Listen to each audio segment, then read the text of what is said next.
the Patriot League. Today's Scholar Athletes, tomorrow's leaders.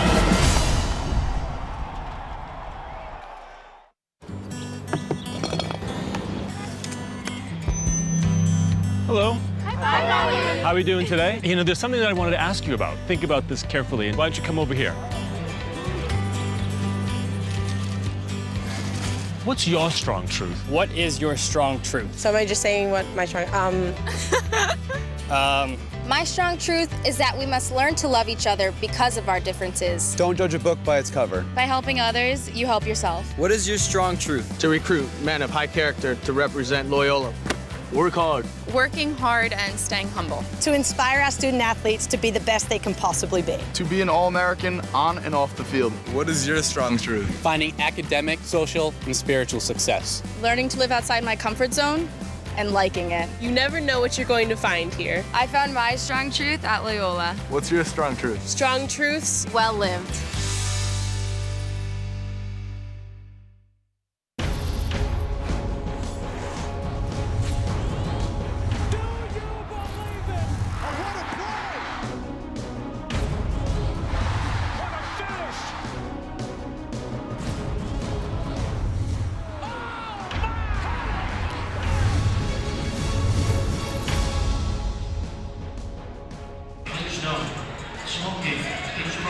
Good evening, and welcome to Reitz Arena on the campus of Loyola University in Baltimore, Maryland, where tonight on the Patriot League Network, the Loyola Greyhounds, 4-10, but most important, 3-0 in the Patriot League, taking on the visiting Black Knights of Army West Point. Alongside my partner here, Glenn Clark, I'm Gary Lambrecht. We'll be bringing it to you this evening. Army West Point coming in 10-5, but more importantly, they would say 1-2 in the conference. Army needs the taste to win after losing 2 straight at home. Loyola, some people are wondering where this came from. Loyola's won 3 games, the last one in this building, looking to finish this 2-game homestand, Glenn, in style against Army. Loyola right now right on Bucknell's heel in a tie for first place, and we're going to be back after we take this short break and hear the starting lineups and talk a little bit about these Greyhounds. You're watching tonight's game live on the Patriot League Network, powered by Campus Insiders.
Welcome back to Reitz Arena for tonight's matchup between Army and Loyola University, Maryland.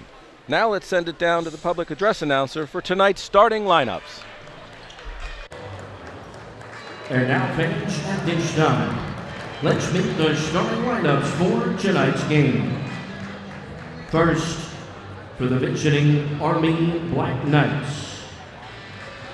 At guard, a 6'4" senior from Cedar Park, Texas, number 11, Dylan Cox. At guard, a 6'4" senior from Mission Viejo, California, number 21, Kyle Wilson. At center, a 6'10" senior from Berkeley Heights, New Jersey. Number 31, Kyle Ferguson. At forward, a 6'7" senior from Muckwonago, Wisconsin. Number 32, Tanner Plum. And at forward for the Black Knights, a 6'8" senior from St. Louis, Missouri. Number 33, Larry Toomey. The assistant coaches for Army are Jimmy Allen, Justin Jennings, and Brandon Linton. Army's Director of Basketball Operations is Drew Adams. The Black Knights head coach is Zach Spiker.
Howe.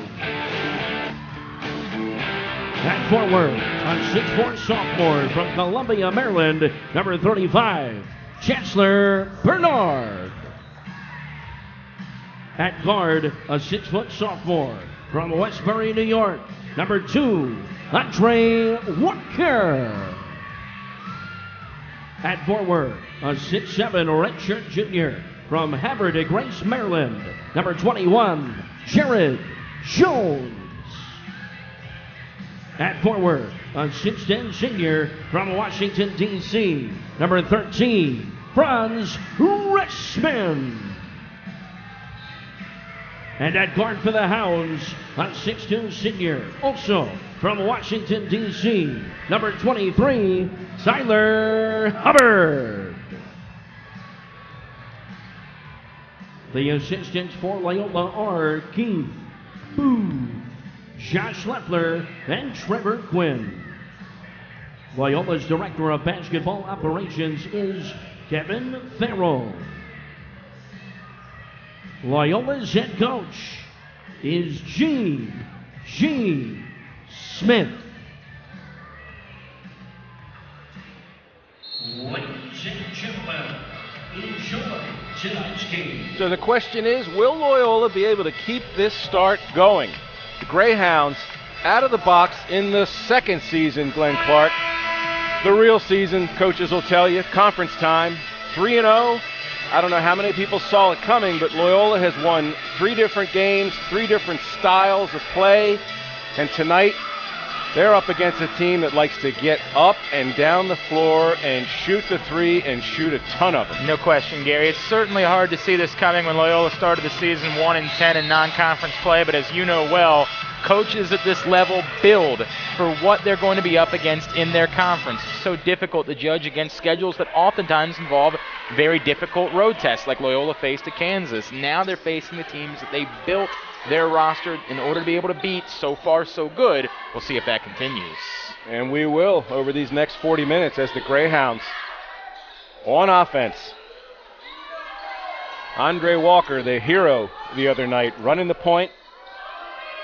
And he loves to do that too. He is the classic combo guard, is Walker. He scored the last 2 points of Loyola's thrilling 51-50 win against Lehigh here just a few nights ago, and Walker gets the Greyhounds on the board and Loyola right back on offense. Gary, it's funny you bring up what happened the other night because a lot of players would use that to inspire confidence, but you know with Andre Walker, he didn't need that to inspire confidence in his willingness to go towards the baskets. And Jarrett Jones powering his way up, gets Loyola up to a 4-0 lead. And he would be the other hero the other night. Jared actually made the last play. Jones comes down with the rebound. Nice defense by Franz Rassman. Interesting so far from Army. We haven't seen them rely on the three-point just yet. We still expect that to come. This is one of the top three-point shooting teams in terms of number of shots taken in the entire country. They average 11 threes made per game. They lead this conference overall through their schedule, their 10-5 schedule, with just under 85 points scored a game. 5th in the country with those 11 threes made per game. It's a staggering number, and certainly expect to see more of that as the game goes on tonight, Gary. Army's lost 2 straight at home, as we said at the top, coming off a 76-73 loss as Jones's bank shot comes up short.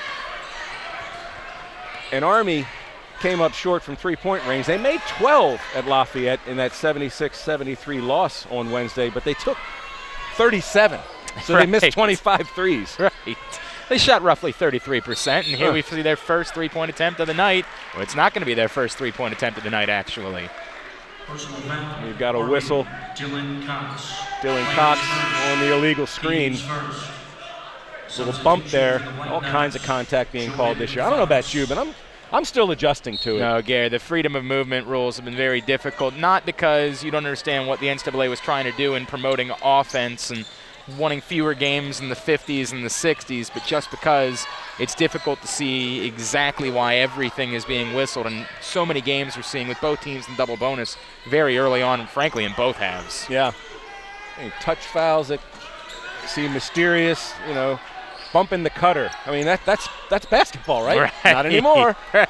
Walker now using that Rassman screen. Kicks it back out to Franz, and the senior squares up.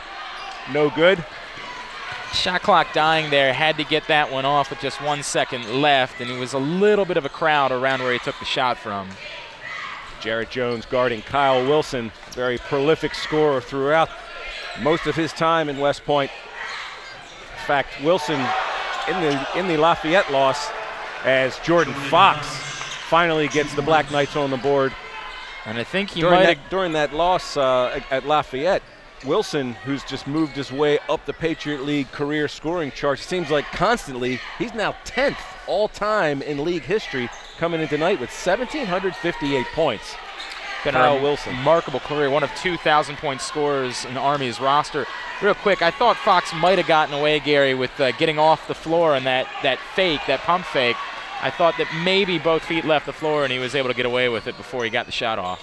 Jordan Fox dumps it off to Kevin Ferguson. Very effective big man. Two-man game. Didn't quite work out that time. Army wanted that called off Loyola. We've seen a lot of substitutions. We've now already seen 8, and looks like it's going to be 9 players into the game so far for the Black Knights. That's not uncommon. They go very deep. We might see 12 tonight. Yeah, we might see 12. They're able to travel 15. The roster is up to 25. And that's normally the way it works with the service academies, deeper rosters. Frankly, they have somewhat of a JV team, but they travel 25 here to Baltimore this evening. Tyler Hubbard and 1. And that's something Hubbard has done more of this year than the rest of his time combined, Loyola, is drive to the basket. Well, that was just a determined decision, Gary. That was just as soon as he got the ball, he knew exactly where he was going with it. The contact was coming, but he was going to go right towards the rim, and he's rewarded for that decision. Tyler Hubbard, one of the more prolific three-point scorers in Loyola history, gets the traditional three-pointer there. 7-2 Greyhounds, 3.5 minutes in. Army struggling from the field early on in this one, just one of their first 4. That's been a common theme in their recent struggles as they have lost, as you mentioned, those 2 home games, but a little bit of frustration there from Jordan Fox. Foul on the floor. Get Jarrett Jones. And Eric Laster now relieving Jones. Cam Gregory, the sophomore 6'8" forward for the Greyhounds, also on the floor. Laster, Bernard, Andre Walker, Cam Gregory, and Tyler Hubbard. And Army, an ever-changing cast of characters. Kyle Wilson, the constant out there. But Mac Hoffman on the floor, as well as Kennedy Edwards. Wilson trying to get free. Nice roll Kyle Wilson in the scorebook, 7-4 Greyhounds. And again, still not seeing a reliance on the outside shot yet for Army. Have not taken a single three-pointer now over 4 minutes into the first half. And Chancellor Bernard, it looked like he kind of set himself up for his own offensive rebound there. Well, he knew it was short, and he went right back up to get it and get those 2 points to the Greyhounds. Bernard, a natural lefty, used his right hand, I think, to set himself up for the follow. It worked out well. Greyhounds by 5 again at 9-4. Also worth pointing out, we're nearly 5 minutes into this one, Gary. Just one turnover so far for Loyola, and that has been a theme. It's going to be an offensive foul on this end. That's been a theme. Just 13 turnovers in their 2 games previous to this. Now just 14, including the one tonight. We've got a timeout on the floor. 15-20 to go remaining in this first half. Greyhounds by 5 over Army. You're watching tonight's game live on the Patriot League Network.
And welcome back to Reitz Arena alongside my partner tonight, Glenn Clark. By the way, we have to offer up an explanation for what happened tonight at this table. Oh, right. Jim Chivers, who regularly works with me, we've been together for several years. Jim is well under the weather this evening. It pained him not to be able to make it as Hubbard squares up, and he couldn't have been more open. He would have really enjoyed seeing Loyola break that press from Army West Point. They went right to it, and Loyola, as if they knew it was coming, break that crisply with about 3 passes to get that open shot for Tyler Hubbard, just not able to get it to go down. Shot good. And that is the first 3-point attempt, first 3-point make for Army West Point. We were starting to wonder, when are they going to start falling? When are they going to start coming? I was wondering if I was being misled, if perhaps somebody had just made up the statistics coming into tonight's game. I was expecting to see nothing but 3-point shooting, but there you see the first one. Eric Laster off the back of the iron. Gregory drawing the contact, and he'll go to the line. 9-7 Loyola. And it was Toomey who knocked down the 3 on the other end for Army. And he now draws the foul on this end. At the Charities right, 2 shots. Cam Gregory made the all-rookie team last year, largely as a result of the fact that with the season-ending injury that knocked Jarrett Jones out in Game 2, Cam Gregory had to play a ton last year, and he used those minutes wisely. Now he's the first option among the bigs off the bench for Loyola as Gregory makes one. 10-7. And Gregory to the bench. The senior Franz Rassman back on the floor, as well as Novell Provo, the freshman point guard, out there with Andre Walker. So Walker going to play the 2 in this set. Eric Laster at the 3. Gary, let me correct myself. It was actually Adam Rowe who knocked down the 3 from the corner, not Toomey. Toomey got the assist on the 3. And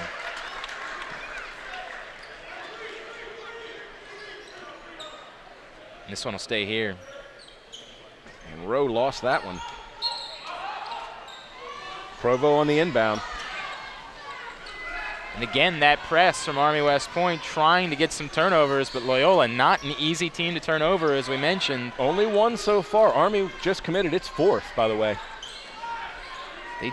They value possessions, not the best shooting team in the conference, but they value possessions. They do not give the ball away easily.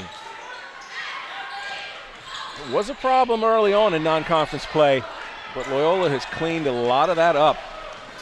Now the Greyhounds back on defense after the miss.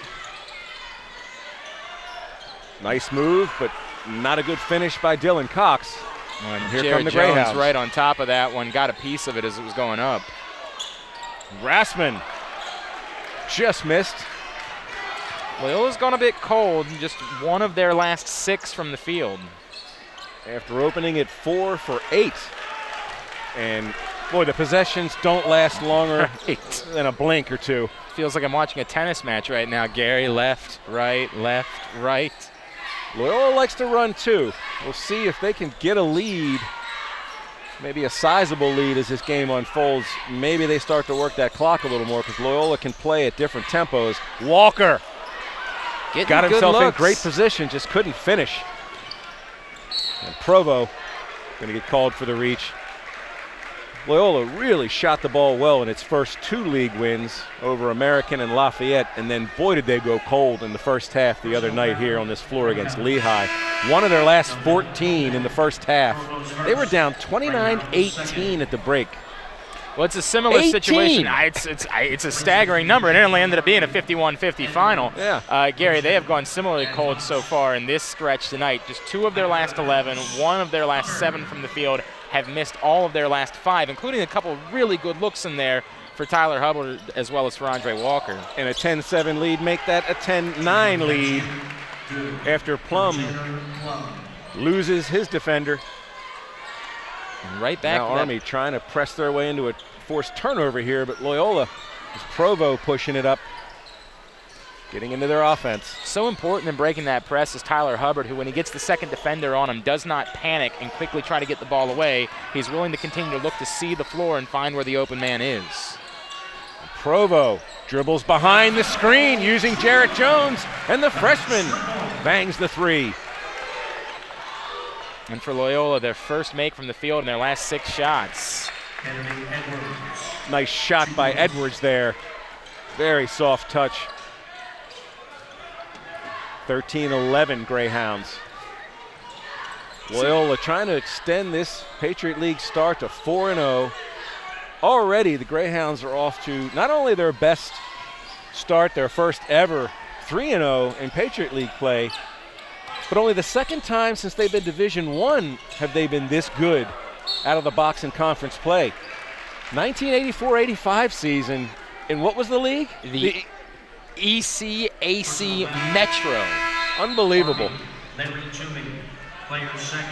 11:37 on the floor. We've got an official timeout. Loyola 13, Army 11. You're watching tonight's game live on the Patriot League Network, powered by Campus Insiders.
Welcome back to Reach Arena. Gary Lambrecht alongside Glenn Clark bringing you Loyola Greyhounds basketball this evening on the Patriot League Network. Greyhounds by 2. Incredible to me, Gary. We're just mystified by the show that we haven't seen. Right. I mean, Loyola's pressing out pretty impressively. They're paying attention with good reason to the perimeter. But if you'd have told me nearly halfway through the first half, as Jarrett Jones makes the first of two, that Army would be 1 for 1 from three-point range, I said, what Army team are you talking about? They've only tried one. And I get it. Obviously, Loyola knew that coming in, and they prepared for a team that was going to try to shoot from the outside. And Army is capable in driving the ball. It's just that usually they use the drive to create the kick.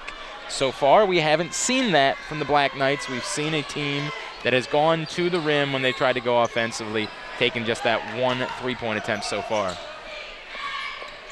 Scott Mammal along with Kennedy Edwards in the backcourt. Just on cue. And you knew it was coming right. As Tanner Plum, who's a real interesting player. He and Wilson, the best scoring duo the last 2 seasons running in this conference. And Tanner Plum, the 6'7" senior forward, comes in tonight averaging just under 22 a game, 5.7 rebounds, also leads the team in steals, so that's a tough guy to prepare for. And we mentioned 6'7", he can square up like that from the outside. No doubt. We mentioned that Kyle Wilson had moved into the top 10 all-time in Patriot League scoring, but Tanner Plum now 22nd all-time at Army West Point. He came into tonight with 1,131 points, already 5 this evening.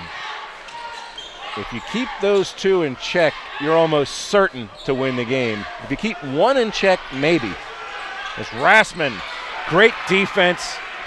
As Mac Hoffman backed down and timed that block perfectly.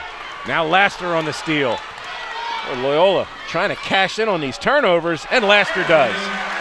You know, what jumped out to me on that defense from Hoffman before the steal was just that he did not bite on the pump fake. He immediately stayed right with the ball and was able to go up and get it.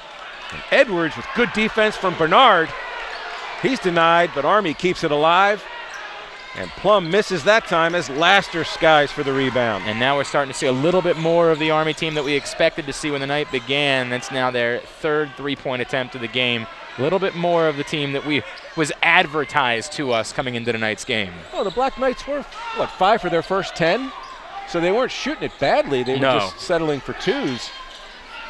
Now Laster denied. Went into a double team there, the 6'6" senior. Plum, he's going to go to the line. Tanner Plum got the last 5 points for this Army team. He's going to try to make it 6 right here. And interesting to note, Loyola. Yeah, interesting to note, Gary, he's the only player for either team to have knocked down multiple field goals so far in this game. He's now 3 for 6 from the field. Yeah, the Greyhounds with 6 scorers, spreading those 17 points around nicely. Also, Jones. In fact, make that 7 scorers. 7 of the 8 players have gotten into the game. Good golly. Yeah, you are gotten correct. into the books, but no more than Jarrett Jones 4, and 2 of those came at the free throw line. Plum's miss keeps it a Loyola 1-point lead at 17-16. Rassman, the only Greyhound who's appeared in this game not on the scoreboard. He's 0 for 3. Trying to screen there for Laster. Laster dragged that pivot foot. And they were second turnover for the Greyhounds. Looking to get something developed inside. It just wasn't coming. And Laster in that situation, perhaps you wonder if instead of going with the screen, he maybe should have pulled back and considered a jumper. You don't want to settle for a bad shot, obviously, but the play was just not developing the way the Greyhounds wanted it to. Now Army with a chance to take the lead. 9.5 minutes gone, or 9.5 minutes remaining in this first half. Kyle Wilson back on the floor. Larry Toomey out there as well. Kevin Ferguson on the pick and roll and can't handle the feed there from Dylan Cox. And the ball goes back to Loyola. Got exactly what they wanted on that set. Ferguson was wide open underneath the basket, just could not handle the ball. Otherwise, they have to be really happy with what they got from that play. Yeah, Ferguson is basically a double-double waiting to happen for this Army team. I mean, you get so many touches if you play their style, and if you're big and mobile like Ferguson, who also rebounds really well, came in tonight 11-7 in terms of points per game and just under 9 rebounds a game, and he's yet to score. And now the ball back to Army. You see that one go off Rasmussen's hand. Interesting, Army on that possession extended their defense, extended the zone, brought a second man onto the ball handler. Interesting to see how Loyola handles that. As we talked about, they do not turn the ball over much. They did turn it over there. Wilson, good job creating some space for himself, but couldn't cash in. Now Walker trying to push, and on the drive, no good. And Walker out-dueled for that rebound by Dylan Cox. Here come the Black Knights. Physical game right now. Kyle Wilson from the corner. And G.G. Smith is going to take a 30-second timeout as Kyle Wilson gives Army a 19-17 advantage, 8:25 to go. Gary, what jumps out at me right now is that during this run, it's just looked like maybe Army a little bit tougher on the interior. Loyola still willing to go towards the basket, just not finishing right now. The other thing that's a question for me is how long does Army continue to go with the full court press that doesn't appear to be affecting Loyola all that much. They're breaking it quickly, but they're not necessarily getting out of it what Army might want to get from it. We've got a full timeout on the floor. We're going to take a short break. We'll be back right after this. You're watching Loyola Army on the Patriot League Network.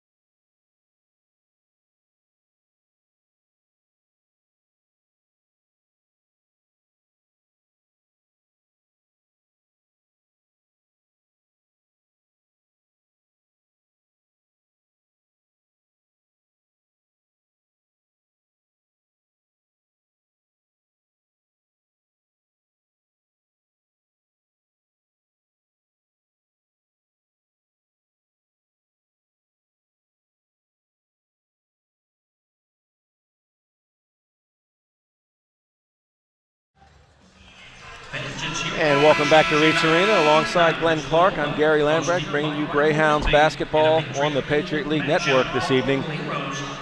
Army West Point on Kyle Wilson's first three-pointer of the contest, up 19-17 and back into the full court pressure. And it's interesting, Gary, because you'd say if it's not that effective, then why continue to go with it, because you're at risk of tiring out your players. But as we mentioned, this is a team that goes very deep. If they have bodies get tired, they just go right to the bench and find somebody else. Hubbard dribbles in for a nice two-point basket. No good. Johnny on the spot there. Right Kevin Ferguson. That's the danger zone. If he catches it anywhere near that close to the rim. 21-17, Army and Loyola now officially in a drought. Yeah, Army in a 7-0 run over the last couple of minutes. Loyola just 2 for their last 11 from the field, 1 for their last 5. They need to get going offensively here as they've fallen behind by a couple of possessions. Hubbard trying to use the glass, didn't even make it to the glass. Rasmussen cleans up the mess.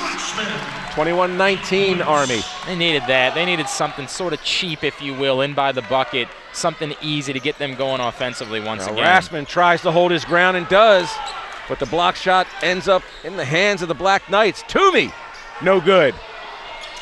And Toomey saves it. What a play. Great save.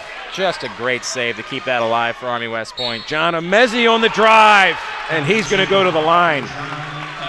G.G. Smith slightly frustrated right now. And you can understand players that sort of find themselves out of position. They thought they were going to get a possession going the other way right there as the ball was going out of bounds, but you've got to recover better than what the Greyhounds did on that possession.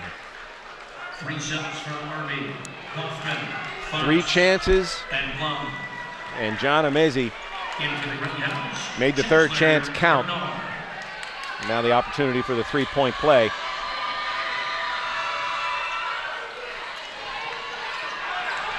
And that can't happen. And Loyola finally secures as Franz Rasmussen almost swung the elbows a little too aggressively. Man, very dangerous swinging those elbows, because that can cost you a technical foul. You can't bump the cutters, but you can do that, apparently. Right, okay.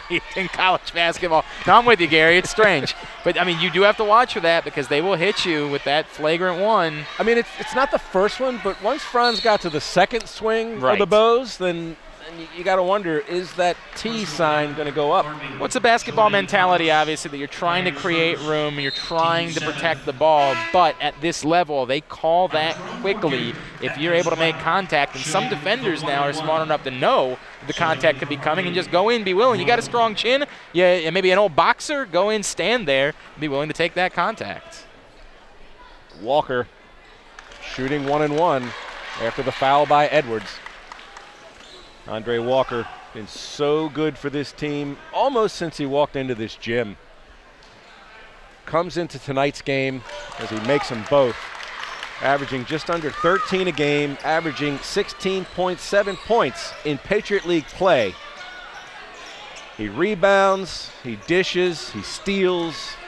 He plays about 50 miles an hour, faster than a lot of people on the floor at times. I mean, just a joy to watch as we've got another whistle and a foul. Yeah, it's a great point, and he's playing so well in conference play. Now came into tonight leading the Greyhounds in scoring during conference play with 16.7 per game, 50 points over the course of those 3 games to bring his average up near 13 points a game for the season. Personal foul, Loyola, Eric Lester. Lester second. Hounds fifth. Eric Laster just picked up his second personal. The officials actually, Laster just came into the game. He just replaced Chancellor Bernard, didn't he? Interesting. Let's see what they're going over to talk about. Unfortunately, the officials go to the other side of the floor. This might be housekeeping, as you mentioned.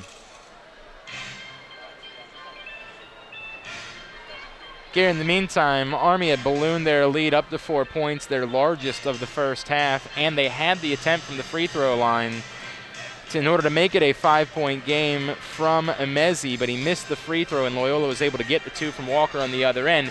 Those are those little spots in games where you worry a little bit about it getting away from a team, and in that moment, you worried a little bit about this one getting away from Loyola. I think very important that they not only got the missed free throw from Emezi, but were able to go down and get points on the other end and sort of settle things down a bit, calm it down, say, no, this isn't going to be a game that we're going to have to play from behind 7, 8, 10 points. This is a game that's going to be very much back and forth, up and down, what we expected coming into this one. Well, and this is one of the reasons that Andre Walker is so valuable, too. Right. When you're in any kind of a game that's, up for grabs, and this obviously is way up for grabs, a bad sequence, he could just make it better with a couple of plays. I mean, the guy is just hunting to make plays. No fear.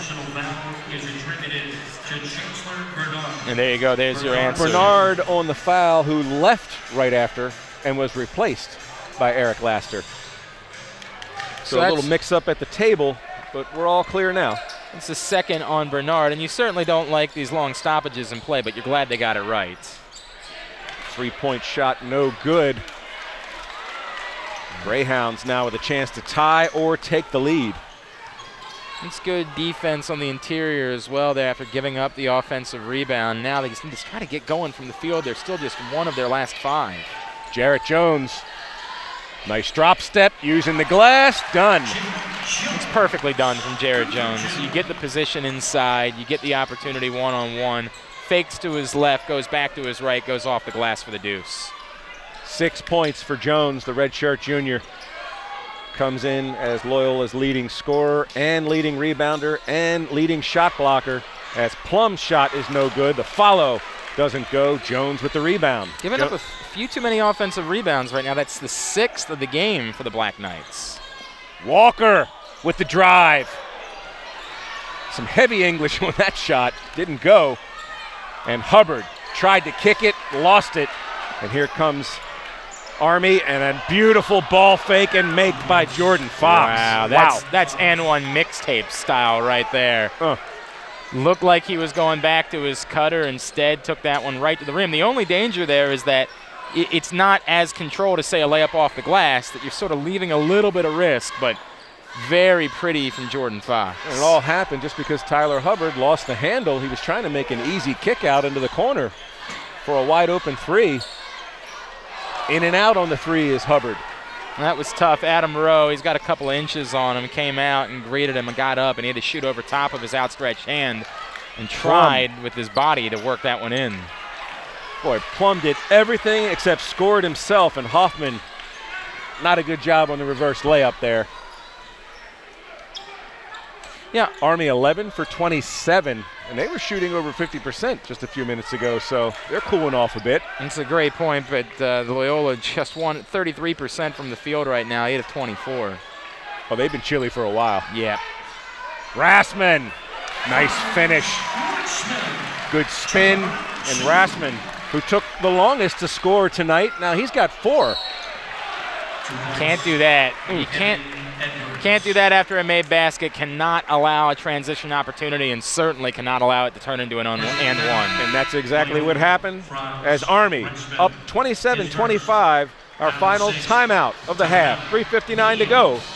Army by 2. You're watching tonight's game live on the Patriot League Network.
And we're back at Reitz Arena alongside Glenn Clark, Gary Lambrecht, bringing you Greyhounds basketball tonight on the Patriot League Network. We got a good one, although it seems a bit low scoring to me. I was thinking tonight, if Loyola doesn't bring their 70s, maybe 80s game with them, they're in serious trouble. And of course, Glenn, it doesn't work out that way. I mean, this is the nature of conference basketball, Gary, but as you pointed out, coming into this one, Army averaging 84.7 points per game, Loyola just 69.9, scoring margin of plus 7.1 for the Black Knights, minus 7.3 for the Greyhounds. So yeah, I had a very similar expectation to you that this was going to be a game that was probably going to get up into the high 70s, low 80s. They usually do. These two teams usually reward the paying customers with a pretty high-scoring game, and you might see the second half just blow up. We'll see. Edwards, by the way, completes his job, converts that three-point play, and then leaves, and Larry Toomey replaced him, and Toomey with the ball cross-court to Kyle Wilson, and Wilson right on time, but the shot comes up short. That looked good. It looked really good off the fingertips. And Walker short. And a whistle. The struggles continue for both teams from the field. Army just 41%, Loyola just 35%. What jumps out at me, Gary, as we keep talking about, I mentioned this moment earlier, yet another similar situation here where Army's up 3 with the ball. Wilson gets a great look. It looks great coming off his hands. It's a chance to make it a 6-point game and maybe try to create some separation from the Greyhounds. Neither team, Loyola had some early leads in this one. Army now has really been able to create great distance in this one. They've been able to stay within shouting range, both teams. Toomey, by the way, called for the push. And James Fives, the freshman guard, misses the front end of the 1-and-1. Loyola with no more fouls to give, so their next foul will send Army to the line in the 1-and-1. And another drive and finish by Amezi. And this, to me, is what I'm talking about. This is a little bit dangerous with the Greyhounds. Amezi's a tough matchup for them. They're having some trouble with him. It's a great point, Gary. I think that one thing to say is that you can't allow this to suddenly balloon into, for all the work you've done, for this to be a close game, you can't allow it to be in the final 3 minutes that it goes from a 2-possession game to a double-figure deficit for the Greyhounds. Jones in a tie-up there with Amezi. Garrett Jones actually had his feet around that ball. But the arrow pointing Army's way. 2:55 remaining in the first half. Black Knights by 5. It's Steve Nichols might have been taking a look at Jared Jones right there for the soccer team. We'll leave that alone. Things are headed in the right direction here for the Loyola soccer program, I think, under Steve Nichols. Kyle Wilson roaming that perimeter. Nice turnaround, little hook. Ferguson, very effective. And Gary, this is exactly what I was talking about. A 7-0 run now for the Black Knights. This is the largest lead of the contest. Minute and a half, and here you are in these crucial moments for the Greyhounds headed towards the locker room. They've got to hang around here and not allow this to become lopsided before the break. Nice bounce pass, but Rassman couldn't handle it. Looked like he was moving for the shot before he had the ball secured. That was Luke Loyola Morrison. with its 7th turnover. Morrison just swiped right in and swiped it right off his leg on the way out, knew it immediately, and now Army with the chance to make this a 9 or a 10-point game on this possession. This was a tie game less than 2 minutes ago. I wonder why Walker didn't take that himself. I was waiting for him to just pull up in the lane. He tried to go get something higher percentage, but that wasn't the highest percentage pass. As Dylan Cox suddenly left alone is long on the 3, and Army taps it back out, but Cox runs out of bounds trying to retrieve it. It'll be Loyola ball. The Greyhounds very fortunate that Cox could not control that one, and so they get another chance here to try to cut into this 7-point lead. This is a really dangerous moment for Loyola right now. They're learning how to win here in conference play under G.G. Smith. They felt good, obviously, coming in with a 3-0 start, but there's a long way to go, and you have to protect your home floor if you're going to put yourself in good position, particularly considering this is a tournament where the Patriot League tournament is played on home sites and not played in a neutral site. You got to take advantage of everyone. Jones misses in close. Goodness gracious. Tanner Plum, and it's right now Army's run. 34-25 Black Knights. 9 unanswered. Laster long on the 15-footer. And Loyola just scuffling for offense right now. Reminds me of the end of the first half of Lehigh Wednesday night. Kennedy Edwards and G.G. Smith forced to call the 30-second timeout. Well, interesting, that was actually taken by Zach Spiker of Army. Was it? Not by G.G. Smith, because I was thinking, Gary, that in that moment G.G. might want a timeout with his team having given up the last 11 points of the game, but Army actually took the timeout there, which I guess is to set up a defense. They assume Loyola's got to be thinking 2 for 1. Or maybe bring in his 5 press specialists out of his 14, 15-man rotation. Perhaps. It's a very interesting decision for Zach Spiker to be the one to take the timeout. All the momentum is on the side of the Black Knights clearly right now, having scored the last 11 points of this game over the span of the last 3 minutes and 3 seconds. They're 4 of their last 5 from the field, whereas the Greyhounds, just 1 of their last 6 and 4 turnovers in the last 5 minutes. They haven't scored the last 3 minutes and 12 seconds. Now Walker, being guarded by Jordan Fox, brings the ball up. 45 seconds remaining in the half. Loyola just trying to get back on that scoreboard. You've got to get this back down to single digits before the break. Give yourself some sort of positive momentum going in the locker room. But Walker just surrounded and rebounds from the floor. Unbelievable. And essentially that means that Loyola can hold for the last shot, and somebody's got to be informing them. It's exactly what G.G. Smith was able to do, able to get the attention of his team to let them know and let Andre Walker know, hey, bring it back out. There's only, in fact, there's no difference right now between game clock and shot clock. Dead on. Boy, that's the kind of a play on the film when Army watches this game tomorrow. It'll kill him. Oh, my God. Yeah. That man is on the floor, and the ball fell to him. Right. Run. Everybody run. Right. No doubt about that. Very fortunate, obviously, for Loyola, but this is a huge possession still, as I mentioned. Absolutely. All of the work that you did, you're now down by 11 right now as we'll watch this rebound for Andre Walker again. And quickly got it out, too, which is very smart. Instead of being in the risk of moving, if he were to move a little bit, he'd be called for a travel there. At first I thought Zach Spiker was calling for a travel. But I didn't see him move. I didn't either. He did exactly the right thing. I think he got the ball out as soon as he got it so he could avoid moving and being called for the travel. I think that was the right call from the officials. I think right now they're looking at the clocks to make sure they have the clocks correct. But this is a huge possession. You have to come away with points in this possession. Get it back down to single digits. Give yourself less of that, insurmountable feeling for half number 2. Well, this half feeling a lot, as I said, like the Lehigh first half the other night. Loyola suffered through a season-low first half scoring, 18, and a season-low in overall scoring with 51, but managed to get that win. Coaches felt great about it, not just because they won, but any coach will tell you, you want to be good, you got to win ugly.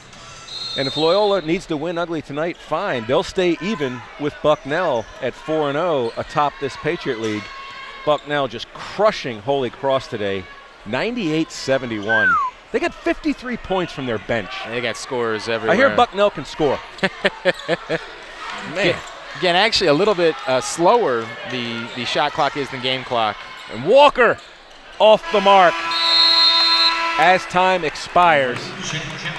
And Loyola with a depressing second portion of this first half. At one point, the Greyhounds led 17-16. And since then, almost all Army. 36-25 at halftime. We are going to take a break, come back in a few minutes, talk some stats, and look forward to the second half. We'll be back in a little bit, folks.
Patriot League. Today's scholar athletes, tomorrow's leaders.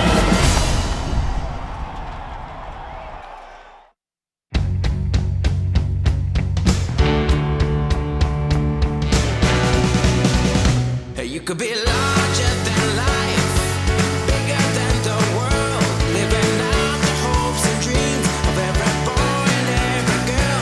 You could fly higher than the sky, shine brighter than the stars. You could have all you ever wanted, shoot the moon and reach for Mars. You know you could.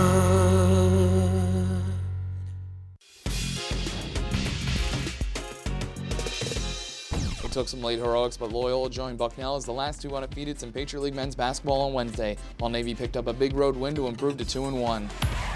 Tim Kempton posted a double-double and led Lehigh out to a 29-18 halftime lead at Loyola, and after the Greyhounds climbed back into it, Austin Price gave the Mountain Hawks a 50-49 lead with 50 seconds left. Loyola had the answer though, as Andre Walker, who had a team-high 18 points, floated in a layup over Kempton with 4.2 seconds left. Jared Jones came up with a big block on the other end as time expired to improve Loyola to 3-0 for the first time with a 51-50 win. Bucknell also improved to 3-0 as Chris Haas followed up his 40-point outing with a 16-point performance against American. Nana Fallon also chipped in with a team-high 18 points as the Bison ran away with the 72-54 win. Navy opened up on the road at Boston U with a 21-5 run in the first 9.5 minutes, but the Terriers responded with a 25-7 run capped by Nick Havener's buzzer beater to make it 30-28 at the break. Havener pushed the lead out to 47-44 with 10:14 left, but Tillman Dunbar, who was one of 3 mids to score 16 points in the game, fueled a 24-9 run, and Navy went on to win 83-67.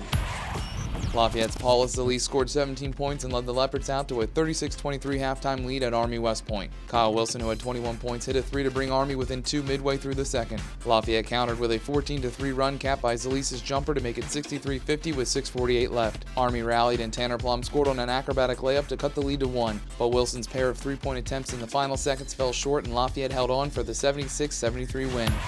Austin Tillotson scored 18 points and dished out 8 assists, including this one to Sean O'Brien to make it 32-20 early in the second half at Holy Cross. The Crusaders, led by Carl Charles' 21 points, took off from there, going on a 41-23 run to take a 61-55 lead with 2:31 left. Charles added one of his 4 blocks in the final 70 seconds to help secure the 65-63 win.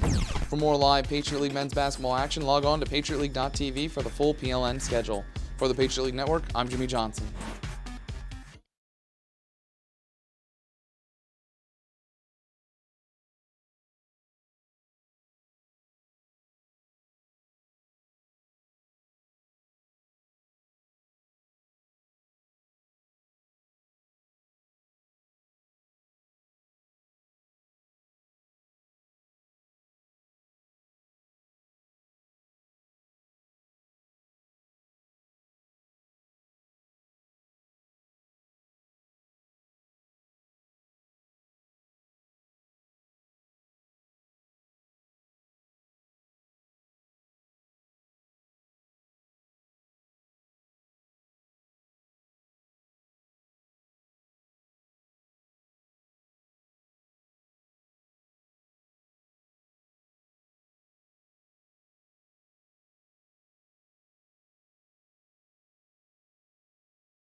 And welcome back to Reitz Arena. Halftime.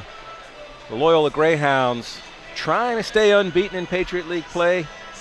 And it's an uphill battle right now. Down 36-25 to Army. And boy, Glenn Clark next to me, Gary Lambrecht here. Loyola went back and forth for a while, had that 1-point lead, and then this started to happen at Army's end, and nothing offensively seemingly was happening at Loyola's end. I mean, Army West Point just took off, ended up with a 20-8 run after Loyola took their final lead of the half at 17-16. And everybody getting warm for Army. You see Novell Prova with the 1-3 as we watched the highlights, but that was it essentially from outside, and not just from the 3, because they only made 3. They were just 1 for 5 from the field. The Greyhounds were the 1 for 5 from 3, that is. But as far as jump shots are concerned as a whole, you're just not seeing many of them in this highlight package because they didn't make many of them. If they were getting buckets, it was around the rim or from the free throw line is how they got their points. They were not hitting any jumpers. They really need someone to warm up from outside in the second half. Army's plenty warm, 16 for 34 overall from the floor, 3 for 8 from 3, a modest number of threes taken and threes made. But a lot of different scorers in the book for both teams, actually. Army with 7 scorers, nobody in double figures yet. Tanner Plum, the 6'7 senior. Army starts 5 seniors. He's one of them. 9 points to lead all scorers. Loyola just 9 for 30 from the floor, 1 for 5 from 3. Rebounding's about even, 22-19 in favor of Army. Loyola's taken a few more free throws. They've made 6 of 8. Leading scorer, Jarrett Jones with 6. And Loyola's had 8 different people score, but nobody has gotten hot. One of the most noteworthy statistics of this first half, Loyola with 7 turnovers, not a single assist. Yep. So none of their 9 field goals has been assisted.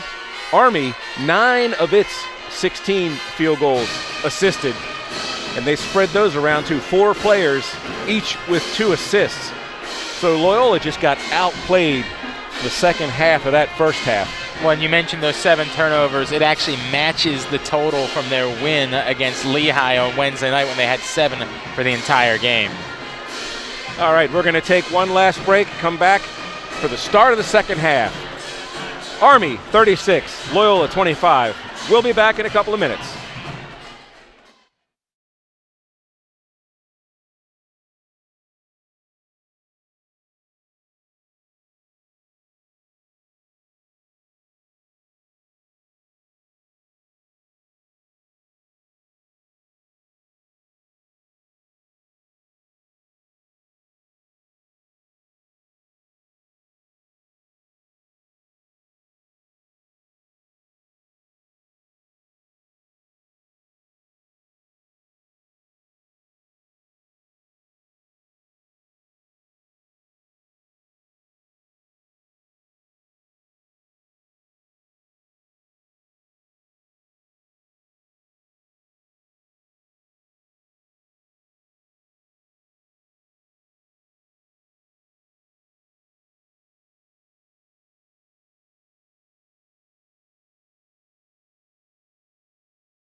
On the scene. Exclusive live games. I think how you finish really gives your kids momentum. Covering your favorite team. Only on the Patriot League Network.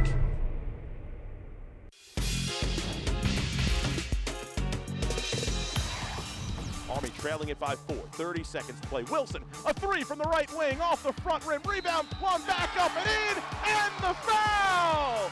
offensive rebound for Tanner Plum, and an acrobatic rebound and a putback and a free throw away. Army is from making this just a 1-point game. 10 seconds to go.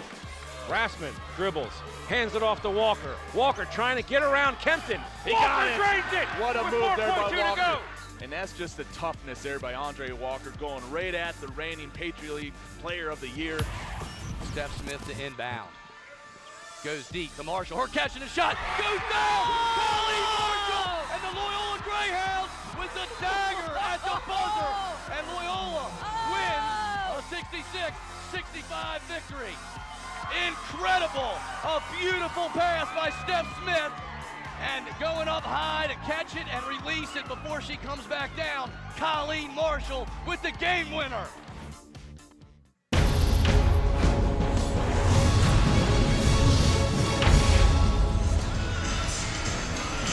And welcome back to Reitz Arena for the start of the second half. Loyola trailing Army by 11. Greyhounds trying to stay perfect in this early portion of the Patriot League schedule. 3-0. The only other undefeated team stayed undefeated earlier today. Bucknell, the Bison, with a dominant performance, just crushing Holy Cross. 98 points on the scoreboard for Bucknell. If Loyola can rally like they did the other night, down 11 at the half, right, against Lehigh, they'd stay right even with Bucknell atop the Patriot League. If not, Greyhounds would drop to 3-1 in league play and be tied for second with Navy, who they play, which is where Loyola is heading Wednesday night. So some interesting twists and turns possible. You've got Loyola, who was picked 7th, who had such a rough finish last year, surprising people. You have Navy, who hasn't shown life in the Patriot League seemingly forever, showing lots of it. And Bucknell just lighting the scoreboard up. I don't know how many people saw that coming. Yeah, no doubt. Gary, as the second half gets underway, we mentioned a couple of things at the break. One of those was Loyola's struggles from jump shots, just 7 points coming from jump shots in the first half. That's not going to get it done as Andre Walker fires one up to start the second half. And that contested three rims out. Boy, Walker and Tyler Hubbard, the starting guards for Loyola, combined 2 for 14 in that first half. And most of the looks were not like that one from Walker. Most of them were better looks. Some open looks that didn't go, and then just some lackadaisical defense on the first possession for the Black Knights. And the Greyhounds down Cox by 13. on the cut there, caught it on time, finished. And Loyola on the board, thanks to Chancellor Bernard, the sophomore forward, keeping it at 11. Loyola's got to start making some stops now. You can't start coming back without stopping the other guy. And interestingly enough, Army has built up this big lead, Gary, as we've talked about over and over again, without really relying on the three-point shot. Just 3 for 8 in the first half. I mean, this team took 37 in a losing effort against Lafayette. Right. It just sounds tired. 37 threes.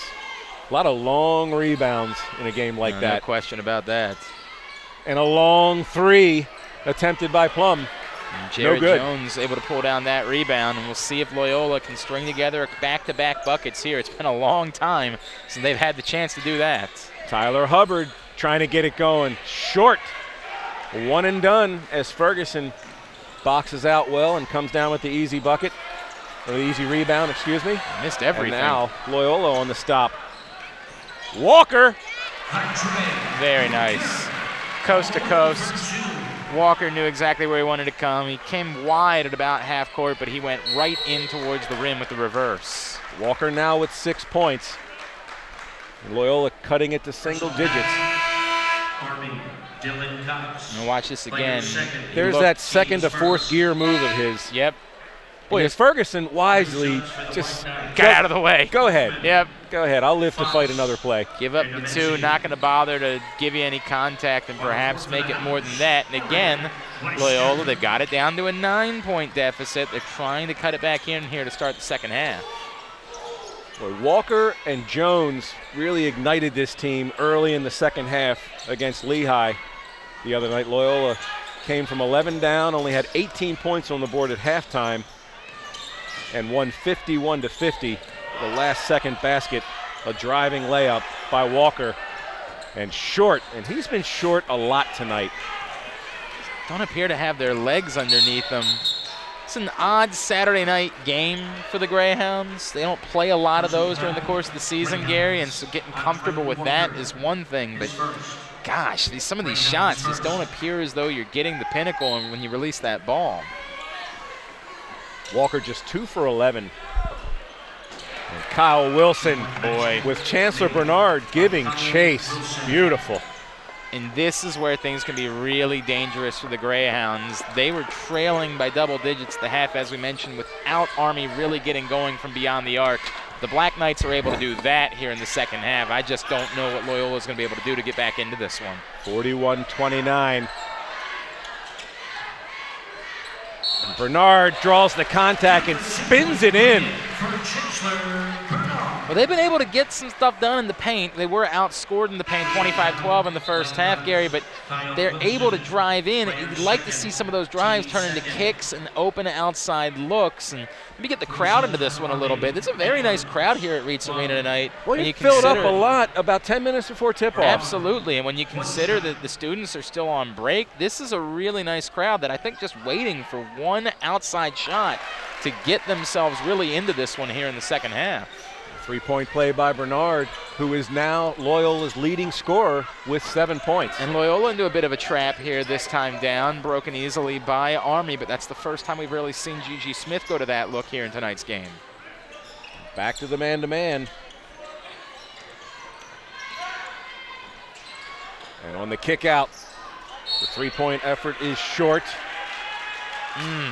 Unnecessary foul on Andre Walker.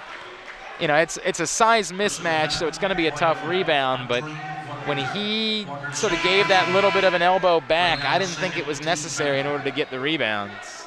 Yeah, I think the play was closer to done. Provo, just like that, replaces Walker. And that might be an opportunity to remind Andre Walker that he did not need to do it in that situation. And Bernard going to get called for the block there. For Walker, it's just his second personal foul. No one in particular foul trouble just yet, although now Bernard is as he picks up his third. And guarding Plum down low is Chancellor Bernard. Jones comes up to get a piece of that.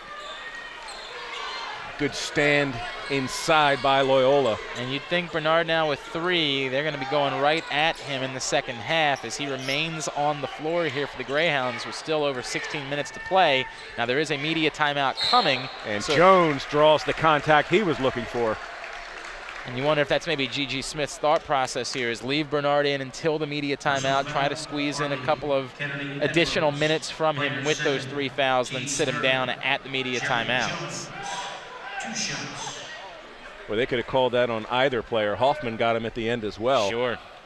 Edwards with his second personal, and Jones, he's a better free throw shooter than that.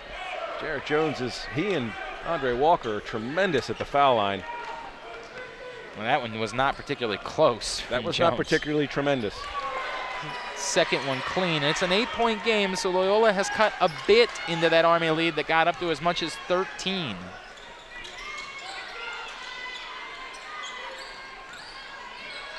It's tough defense inside from Rassman. And Hubbard got beat and then beat himself. Yeah, Adam Rowe just went right to the bucket, and Hubbard beat. And, you know, I know you're beat and you're frustrated, you're trying to do something, but just a bad shot to foul there. 15:56 to go. Timeout on the floor. Army by 10 over Loyola.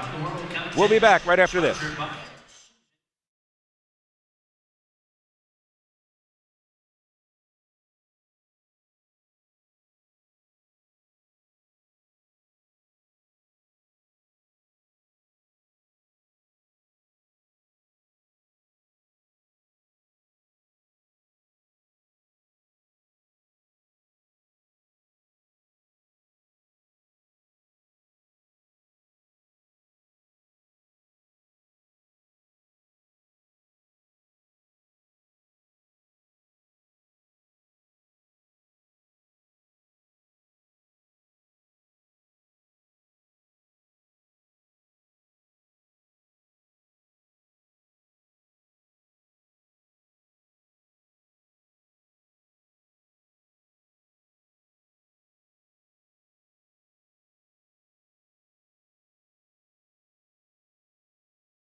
And welcome back to Reitz Arena alongside Glenn Clark. I'm Gary Lambrecht, bringing you Greyhounds basketball this evening.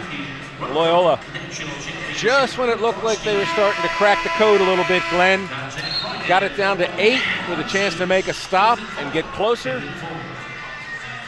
Rowe got loose, beat Tyler Hubbard, and right before he shot that lay-in, he got fouled by Hubbard. So now with a chance for a three-point play is Adam Rowe. And get it back to double figures, and does not. That's good news for the Greyhounds. He's got to keep chipping away at this sizable lead for Army as they extend the defense once again, make life a little bit more difficult. Rassman lobbed that pass a little too softly. And coming up short is Tanner Plum, but not the follow. And what a great adjustment from Zach Spiker during that timeout to go to the extended defense, bring out the second defender on the ball handler, and boy, Loyola is rattled right now. Provo with Give a up turnover. a second chance bucket and then turn it over, and this could be a critical juncture in this game. They've gotten it down all the way to 7. Now it's an 11-point lead for Army and the ball, a chance to match or extend their largest lead of the game should they knock down a 3.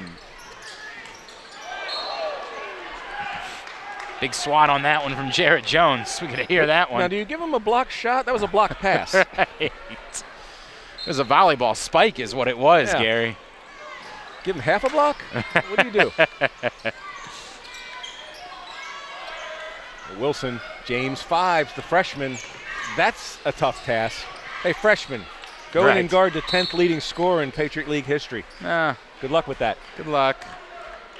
This is such a critical juncture right now for the Greyhounds. I know there's still plenty of time on the clock, and if they can get warm, but they've shown us nothing right now that says they can make up points in a hurry from the outside. They cannot try to have to come back from down 15, 18, 20 points. And after letting that cutter in the form of Tanner Plum get wide open loose in the middle of the paint, Loyola gets a break. Boy, Plum has missed some very makeable shots tonight. No question. Moving screen. You call that on Rassman? No, I think that was on Jarrett Jones. Jones? Jarrett Jones. You got it. Jones second. That's his second. Towns fifth. He and Andre Walker both with 2 on the floor. As we mentioned, Bernard, the only Greyhounds player in foul trouble with 3. No one with 3 for Army. They do have 4 players with 2 personal fouls. Well, the thing that's bothersome in terms of Loyola's predicament is that Army is leaving points on the table, too. Right. I mean, they are a team that will score. You almost have to assume that. So being down 11 and scuffling still is just a bad hole to be crawling into right now for the Greyhounds. The truth is that an empty trip for Army is like a turnover for them, and Loyola's got to take advantage of those. And you have another opportunity this time to try to cut into that lead, but they are really struggling this time with this trap from Army. They don't go to it this time because it wasn't a made basket, and Walker's able to get it up. And Army lays back off into typical man-to-man defense. And Mammal now guarding Walker. Plum on Laster. Jones looking to turn and face up. He gets fouled. So go to the line and shoot a couple. He's going right to the basket when he has the ball. Again, they've struggled so much from the field. One of the ways Loyola maybe has to climb back into this game is doing what Jones did. Use their athleticism, press the issue, go to the hole, get fouled, stop the clock, and get your points there. Loyola's free throw shooting, as Jared misses his second of the night, tremendously improved over the last 3 weeks. That's the second that he's left, however, on the rim in as many trips to the free throw line. And Greyhounds were struggling just to shoot in the 62 to 65 range in the middle of that non-conference portion of their schedule. They've gotten their free throw shooting up over 72% as a team coming in. Jarrett Jones shooting 500 tonight from the line as Jones comes up with the steal. It's such a great job done to lay in to get the turnover and turn it into what could have been a layup chance for Andre Walker. Instead, a foul called. Mammal on the foul. You got to really credit Jarrett Jones. He did not even blink when that ball was on the ground. He went right after it. That's the 16th foul, by the way, for Army. And Loyola gives it up. No. Wow! I was just going to say, I bet that goes in because he has been unstoppable tonight whenever he's driven to the basket. No question. By he, I mean John Emezi, number 52, the 6'6 freshman. Nose for the bucket. I have no idea how that one got in because it looked like it got in through contact. As we watched the replay, it did indeed get in through, I think, contact not just with his arm but also with the ball. I liked Emezi's body language strolling to the line like, yeah, I knew it. I knew it was going in. Boy, that hurts Loyola again. Such a dagger for the Greyhounds. They get the missed free throw, but then they give up the rebound. They're down 12. Army right back to work. And Ferguson, that is his spot, and Cam Gregory did all he could. Just couldn't really do much about that one. And now for the Black Knights, 48-34. Their largest lead of the game, up by 14 with 13 and a half to play. Greyhounds now with 11 turnovers as Jones gets the bank to work for him. 48-36 as we've got a timeout on the floor. Loyola already with 11 turnovers. They've had 13 combined in their previous two. Gives you a chance, gives you a look at what kind of night it's been so far. We're going to take a break. Army by 12.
And we are back at Reitz Arena. Army just staying with that double-digit lead. Loyola has shaved at the single digits and gets a break there on the Army turnover.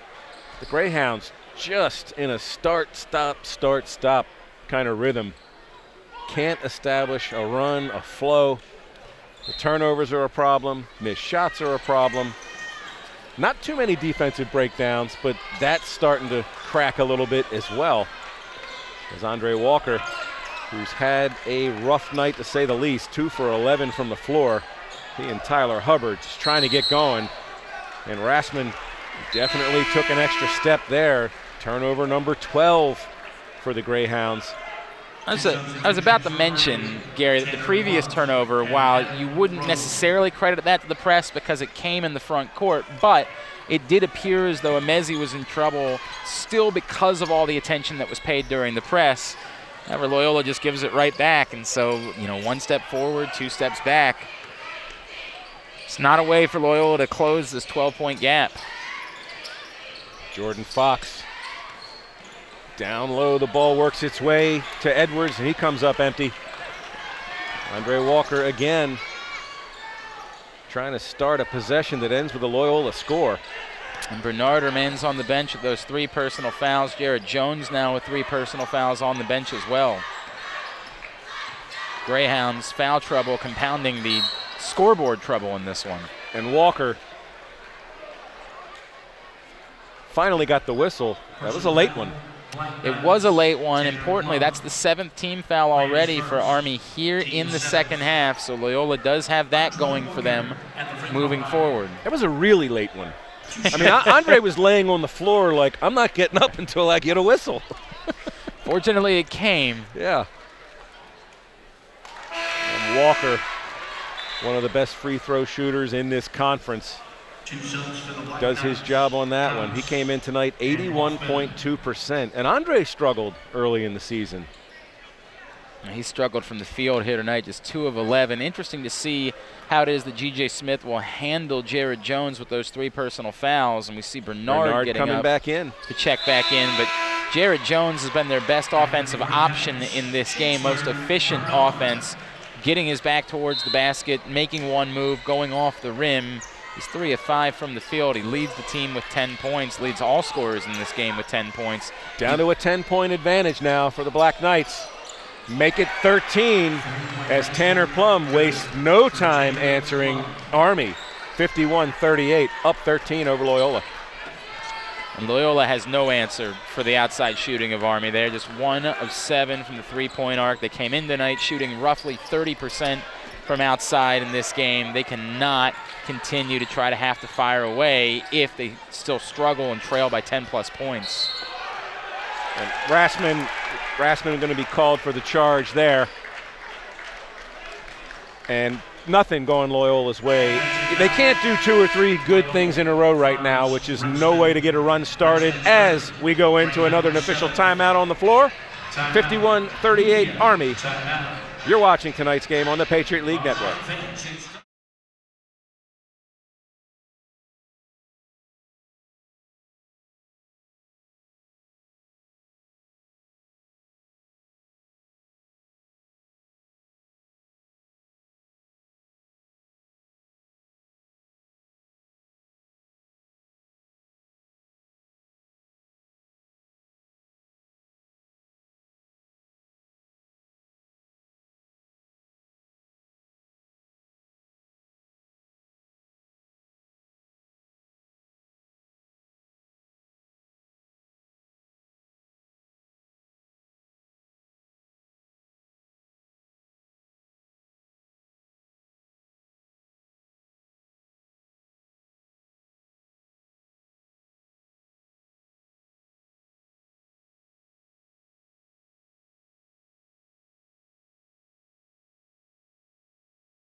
Welcome back to Reitz Arena. Gary Lambrecht alongside Glenn Clark, bringing you Greyhounds basketball this evening on the Patriot League Network, powered by Campus Insiders. And the Greyhounds just searching and searching for a run. Can't get offense established, whether it's a missed shot, a turnover.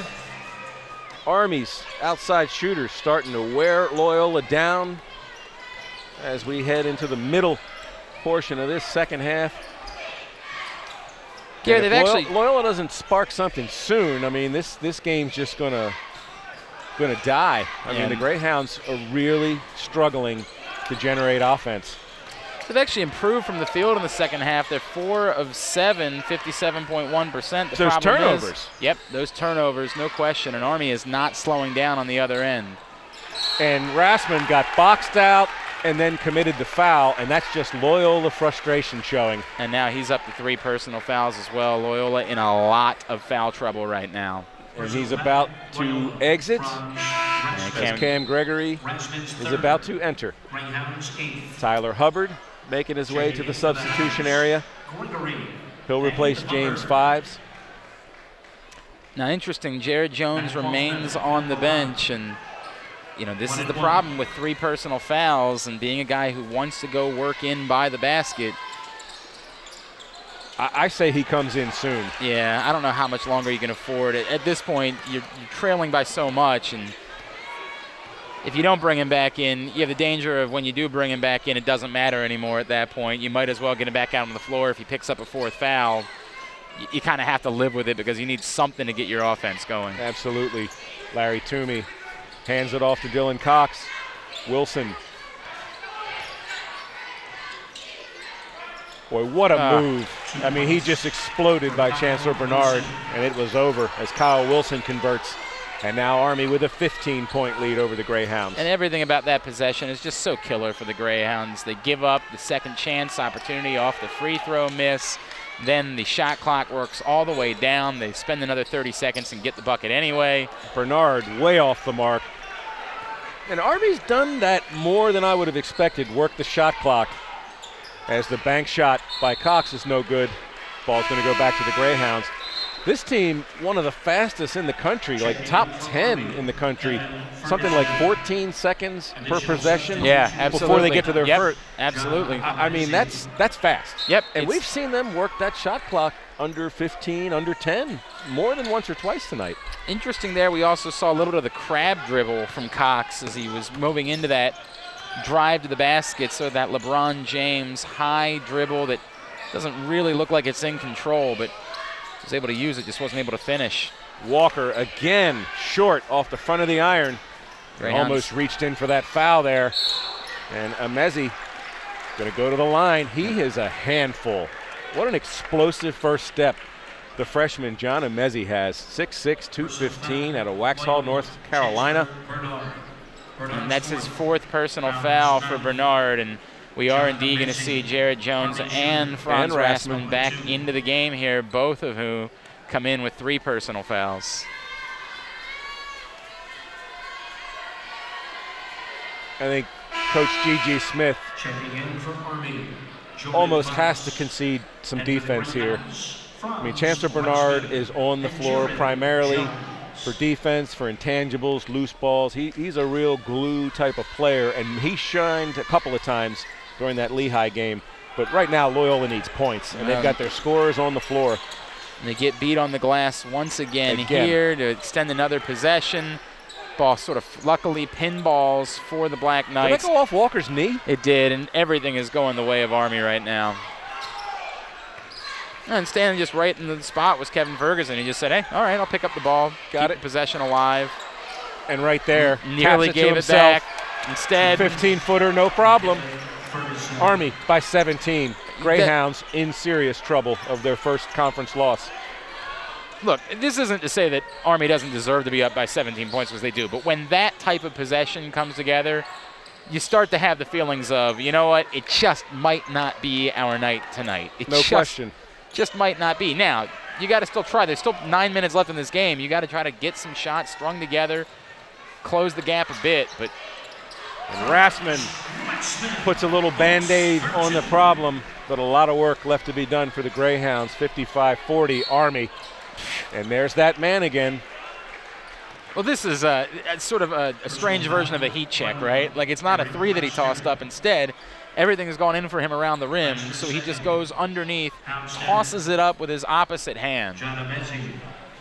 And here's Franz Rassman's bucket that we saw just a second ago. 2 good fakes before he finished. And Amezi misses the first. Provo checks in for Laster, who just committed his second personal. Tanner Plum back on the floor for the Black Hawks. Black Knights, excuse me. Yeah, thank you. Amezi has been horrible at the free throw line. Frankly, the entire Army team has been miserable at the free throw line tonight. Now just 1 of 10. You know that there's going to be more coming if Loyola keeps this close enough to foul. Wow.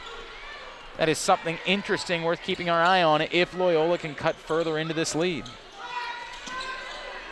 Staggering, 1 of 10 from the free throw line. 0 of 6 now is Amezi. Greyhounds cut it to 13 as Rassman surprised his man with that move. Yeah, went to the reverse. Back-to-back buckets for Rassman, playing with those 3 personal fouls. You wondered if he might be a little bit more tentative, but willing to go right to the bucket both the last 2 trips. 8 points and 6 rebounds for the senior, Franz Rassman. Ferguson with a great And move. right there, Ferguson schools Franz. This is a tremendous move, knowing he's going up against a guy with 3 fouls, makes 1 fake right back towards the bucket. 12 points now for Ferguson. He ties Plum for the scoring lead. Loyola cannot afford to be trading buckets right now. They've got to get a run going. Jones. And G.G. Smith takes a timeout. It's going to become a full timeout on the floor as Jones scores to trim that lead back to 13. But right now, it is Army's show, and it's Loyola's job to try to make a game of this in the last 7.5 minutes. 57-44, Army over Loyola. Back after this.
Welcome back to Reitz Arena alongside Glenn Clark, filling in for my ailing partner, Jim Chivers. Get well, Jim. I don't think Jim's feeling too well, the alum. He played here. Certainly can't be happy with what he's seen so far tonight. No, based on a couple of texts I've gotten from him that aren't necessarily printable or repeatable, no, he's not happy. Sick, that's unhappy enough, but so this is interesting defensively. Loyola now bringing the second defender on the ball, trying to force the quick shot. It worked that time, but it wasn't because that wasn't a good look for Fox. Jordan Fox was open. Yeah. And now a tie-up. And the ball going to go back to Army, and that hurts. Every turnover feels like a stab right now. Of note, Army is into the double bonus now. Loyola with 10 team fouls, just 7 for the Black Knights here in the second half. Greyhounds trying to cut into this 13-point lead, and just not still, Gary, we talked at the half about the lack of production as far as jump shots are concerned. Nothing's changed here in the second half. They have still been able to get nothing going in that department. Unfortunately, yeah, again, the amazing part, Gary, it's a 13-point game. Army could really be leading this game by more than 20. We talked about the fact they've already left 9 points on the free throw line. They're just 1 of 10 from the charity stripe. From beyond the arc, just 4 of 14. What? I could step out there right now and do better than 1 for 10. I would think so. Hubbard way off the mark. Boy, has he struggled tonight. Just can't buy a bucket from outside. Hubbard 1 for 8, 0 for 5 from three-point range. And Loyola got away with the subpar effort from Tyler Hubbard against Lehigh. But in a game like this, don't think they're going to get away with it. And they go back into a man-to-man this possession. Well, look at Army taking that shot clock down to 5. Jared Jones almost didn't come up with it. And Walker, they're just not reading each other tonight. Jones had already committed to going to the hole. Walker was trying to lead him with a bounce pass, and it's just been that kind of a night. 15 turnovers for the Loyola Greyhounds. Bernard back in with those 4 personal fouls, 6:06 to play. Got a couple of minutes here before you get anywhere near the final media timeout, but you got nothing to lose right now. Trailing by 13. If he fouls out, he fouls out. You just got to have your guys on the floor. No reason for the Black Knights to rush any shots as they get right to it. Unless you get a wide open look right underneath the basket. Backdoor cutter takes care of that. You Plum, take those 2 points. He's got 14, Tanner Plum. He and Kyle Wilson all-conference a year ago. Kyle Wilson's been all-conference the last 2 years, all-rookie team as a freshman. As Provo pulls up, and Provo gets an N1 opportunity. Finally a jump shot goes down for the Greyhounds. Provo, the only player on the floor for Loyola, the only player in the game to have made a three-pointer. He gets a long two this time, but they might need to just tell him, look, when you get the ball, just start shooting, because you're getting into that stage of the game where, short of stringing together some shots, I don't know what else you're going to do to cut into this lead. The Greyhounds fail tonight, which it appears they will. Good effort. It's on from Jones. to Navy on Wednesday in a second-place tie with the midshipmen. Loyola, with a loss tonight, would drop to 3-1. Army would pull even at 2-2. So I'm not going to say that the Black Knights were desperate coming in. I don't know if it's a must-win, but it's about as close to a must-win early in this schedule. You lose 2 straight at home. As Rassman shot rims out. There was some urgency on that Army bench tonight. And Army has brought, I'm not going to say their A game, but I'll say their solid B game tonight. Yeah. Gary, a couple things in that last possession. One, G.G. Smith wanted a foul called on the Mezzi as he kind of went in out of control on Laster. I certainly understood his argument. Don't know that it was the wrong call for no whistle, but I could have understood a call there. And the other thing, too, about Rassman, it would change so much about this team if he only had the ability to semi-consistently knock down some open looks and at least extend the defense. But as soon as he steps out, no defender's going with him because no one thinks that he's a threat to hit an outside shot. And, he took the last one. He was wide open. You like it, but it's a line drive. It's just ugly coming off the hands, and you can't count on it for anything. And Kyle Wilson's fadeaway that missed everything. No harm, no foul when you're up by this much. The fact that they worked all 30 seconds off of that shot clock is all Army's worried about. As Loyola running out of time here, under 4.5 minutes to go, down 13 to the Black Knights.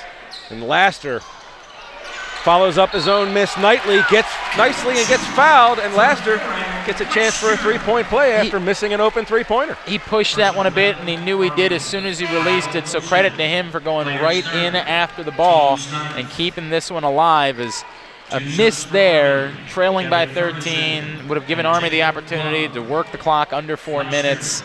You start doing the math, and there's no chance. The chance is still bleak right now for the Greyhounds, but you got to stop the clock like this, though, to increase your odds at even being in the neighborhood in that last minute. You can't leave points on the free throw make line. That one. You just can't do that. Very fortunate. Going back to the Hounds. Very fortunate to keep it here. Laster's been quiet tonight. 2 for 6, 4 points. So the starting guards have struggled. Laster's been quiet. And the way this Loyola team is constructed, when all that happens together, it's a very difficult game to win. Jones alone. And Ferguson pulled away at the last second. I thought he was going to foul him. It's been Loyola's only consistent offense tonight. Get it inside to Jones. They're back within single digits. And Jones with a team high 14. He's made 5 of 7. He's got 8 rebounds, so he's on the cusp of his 5th double-double of the season. But Loyola now cutting it to single digits and making the stop there. Although Jones and Rassman. Jones remains down. That's not good. It looks like he's okay. That hurt my ribs. That is a hard fall. 2 Loyola players fighting over the rebound. It's just been that kind of a night as Jones gingerly comes over to the timeout. Our final timeout on the floor. Army 59, Loyola 50. Back.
Welcome back to Reitz Arena alongside Glenn Clark, Gary Lambrecht with you.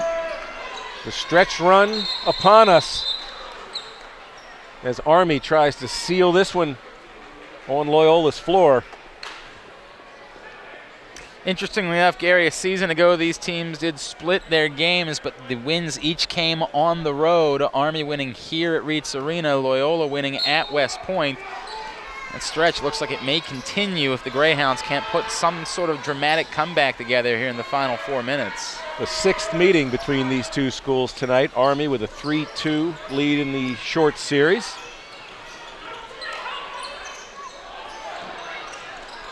And a break for Loyola. The long rebound comes to Jones after Wilson misses. Let's see if Loyola can cash in and tighten this thing up. The door is kind of cracked open here, Glenn. Yeah, Army has struggled, just one of their last 7 from the field, giving Loyola a chance to stay in it. And Walker using the glass. There you go, get it to 7, but you need to keep getting stops on the other end if you're going to keep trading for 2s. 10 points for the sophomore, Andre Walker. Army's still no reason to be in a rush right now. And Plum draws the foul, and he would have been off balance just throwing that thing up on a prayer. That is a Detroit-level bailout right there, Gary Lambrecht. Absolutely bailed out. He made the decision to go up with that one, did not have the look, just pushed it towards the basket and got the foul call on Provo. But they have struggled from the free throw line. Just 1 of 10 for the game. Oof. Fortunate bounce. And that ends an 8-0 run from the Greyhounds that had gotten them back within 7 points. When you've improved to 2 for 11 at the foul line, right, I think I know what the next practice is going to feature up at West Point. And of course, that one goes in. Oh, they're going to make them all now. Right. They owe that coach and the rest of those teammates over there. And they go to the press, just want to trickle a few more seconds off the clock as Loyola tries feverishly to make a comeback. Kick ball. Ball kicked by Wilson.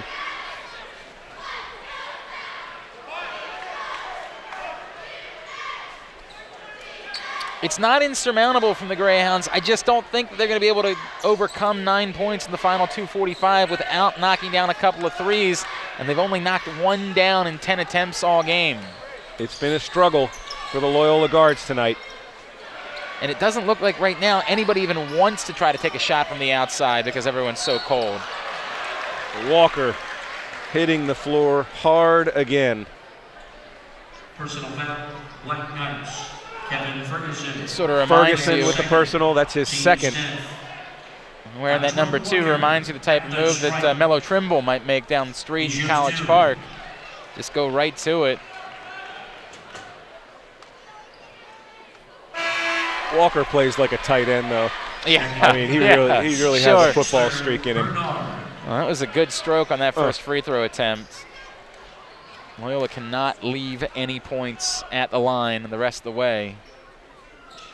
Walker takes care of both. Yeah, both teams in the double bonus, Gary. 61-54.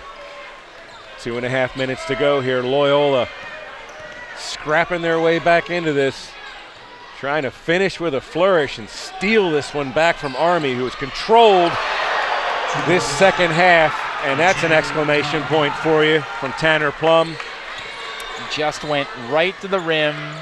You thought that maybe Army would want to run some time off the clock. Tanner Plum says, I prefer just taking 2 points. Spread them out.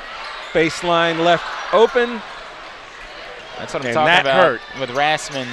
Just if he had any ability to somewhat connect on some of those, he's going to get plenty of looks. He is just not an outside shooter. You understand him taking that one. Look, it's a 9-point game. There's 2 minutes left. You get a look like that, you almost have to take it.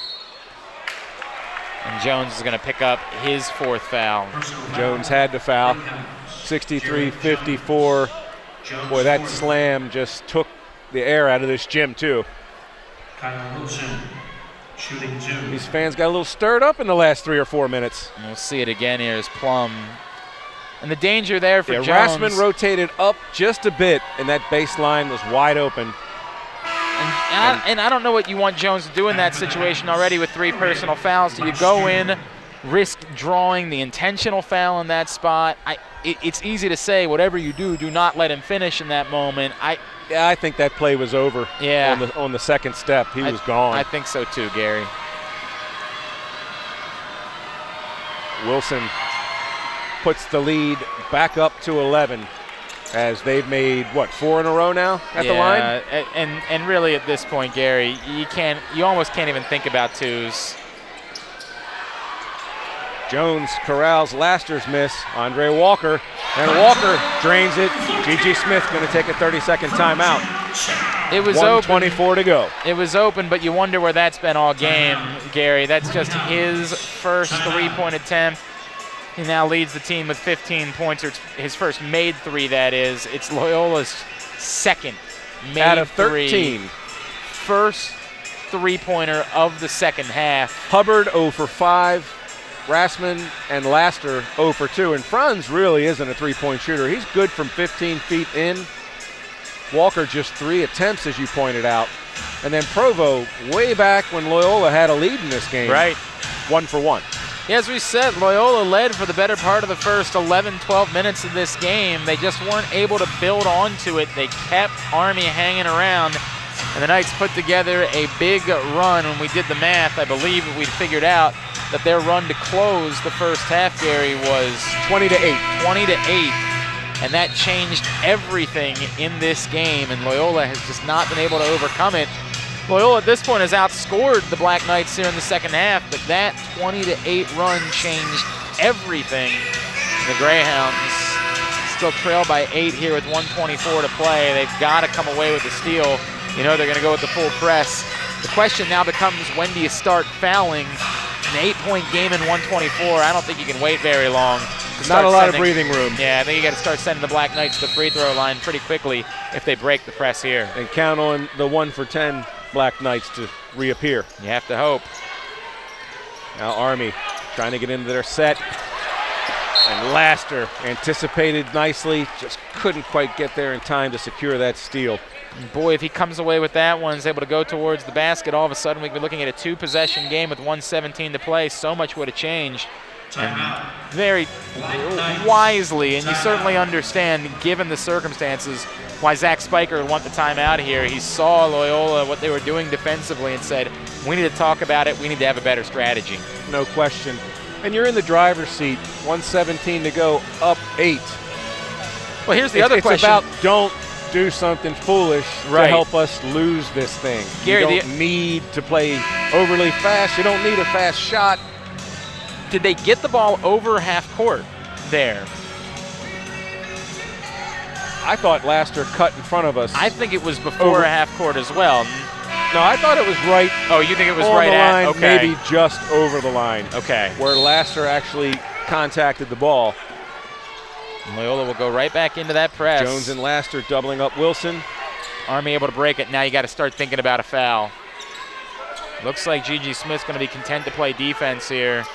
If so, winding down to a minute. They absolutely must now get it. Walker fouls. And I don't understand that at all, Gary Lambrecht. If you're going to foul, I think you have to foul 10 seconds earlier. Walker's third. I mean, all you did was let 10 seconds go off the clock. I know you're trying to create a turnover, and I certainly understand that. But once they get the ball into the front court and into their offense. And you're retreating into your defense, yeah. I don't think you have a choice but to try to foul there.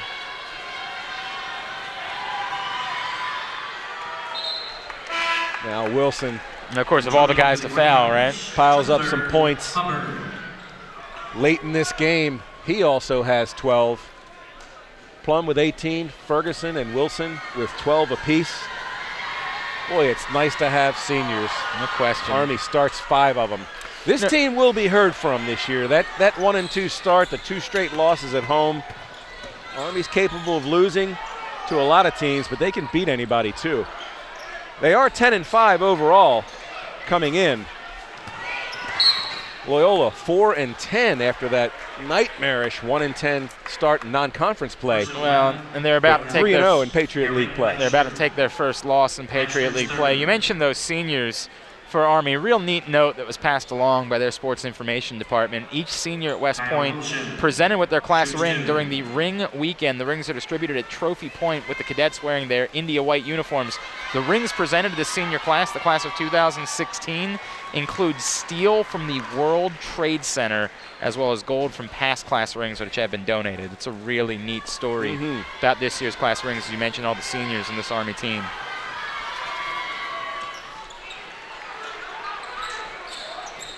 Imagine that'll probably about do it, Gary. 69-57. Greyhounds cut this down in single digits. They were very close to making it a two-possession game on several occasions as Laster goes for the inbound pass. And Walker going to be called again for the foul. Well, you know, he was trying to get the tie up. I think there was contact beforehand. Oh, no question. I understand the frustration, but I don't know that it would have made much of a difference in a 10-point game with 34 seconds to play. Tanner Plum going back to the line. Loyola actually got respectable with some of these late buckets. Got it over 40%. They've been below 40 virtually since they started to lose that lead in the first half. And Army's come back down. They've been flirting with 50% much of the night, down to 44% as a team. Neither team lighting it up from three-point range, certainly not Loyola. Yeah, no question. 14%, Army just 25%, but too many mistakes. The turnovers really hurt the Greyhounds tonight as Walker misses, and then the Greyhounds foul. And at this point, why? Yeah, I think G.G. Smith's trying to say that to Franz Rassman, like, you know what? Give up the ghost, okay? Yeah. This is a fait accompli at this point. Yeah, I credit to the Greyhounds. They fell behind by 17. They fought back into it. They always seem, Gary, to be about one made bucket away from making it a game again in the later stages of this one. That rebound that Jared Jones lost going out of bounds really just haunts them. It was a 9-point game at that point. Still plenty of time left. About 4 minutes at that point. They get the ball there. They get it down the other end, maybe cut it to 7, make it interesting again. But just was not meant to be here tonight. And now a big one looming Wednesday night in Annapolis. Absolutely. Greyhounds will get the day off tomorrow, get back at it. In preparation for the bus ride down to Annapolis, the United States Naval Academy.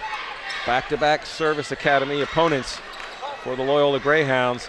As time officially runs out, and Loyola drops its first Patriot League game of the season.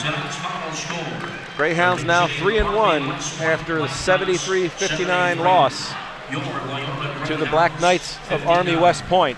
Army 2-2 now, moving back into the middle of the fray in the Patriot League. And just the mistakes that we've talked about. And Loyola just not good with the ball in general. Just 5 assists tonight, 15 turnovers, along with the missed shots. Just a bad recipe as Loyola head coach G.G. Smith joins us. G.G., tough night, obviously. Once you lost that lead and Army got that run going, what happened during that 20-8 run that upset you the most in the first half when the game started to slip out of your hands a little bit? Well, they went to a zone defense. We really struggled to get the ball inside when they went zone. And, our problem was in the defense. We held them to 70. They averaged a lot of points, and we just really couldn't score. They really stifled us with their zone defense, and we just really couldn't get going. Eric Laster and Tyler Hubbard, they had a tough game from outside the three-point line. They've been shooting the ball well the last few games, and just wasn't their night. But guys play hard, but Army was just a little bit tougher than us, tougher than we were today. Well, you've done such a great job as you righted yourself, taking care of the basketball, sharing the ball. Tonight, just 5 assists, 15 turnovers, and in a game like this, that's really going to kill you, isn't it? Well, that was one of our main things. Army wants to pressure. One of our biggest concerns of the game was just taking care of the ball. We really didn't take care of the ball tonight.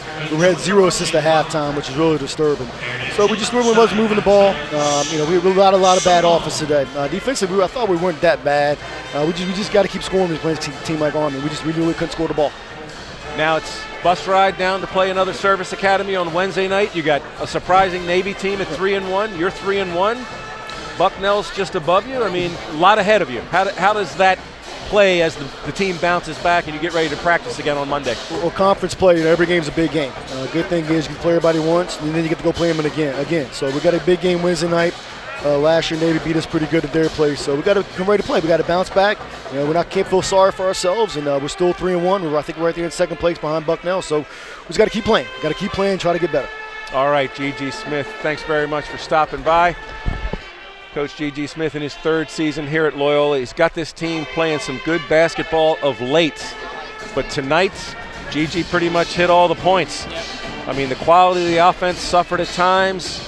Not sharing it, not finishing shots when passes were delivered, and certainly those 15 turnovers just all added up to kind of a dud for Loyola tonight. The one thing you have to hope, Gary, is that it's a good learning experience for the Greyhounds, that taking an early conference loss, they can take from this whatever, good vibes they had coming in. It's a reminder, hey, look, we still got a long way to go to get where we want to be, and hopefully that's what comes from this one.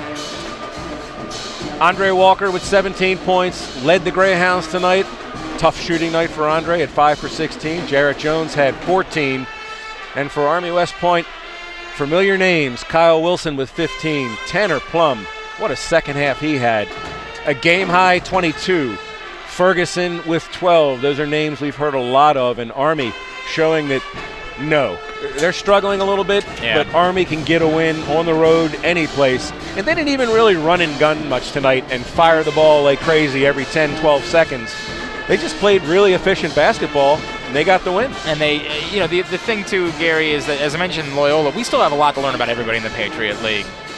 We did not know what Army was going to be coming into this game. They showed us something else tonight, and it's a reminder, it is still very early in conference play, still a lot to do. Army 73, Loyola 59, the final. Greyhounds try to right the ship down at Navy on Wednesday. Alongside Glenn Clark, I'm Gary Lambrecht. I want to thank you for watching tonight. You've been watching Loyola basketball.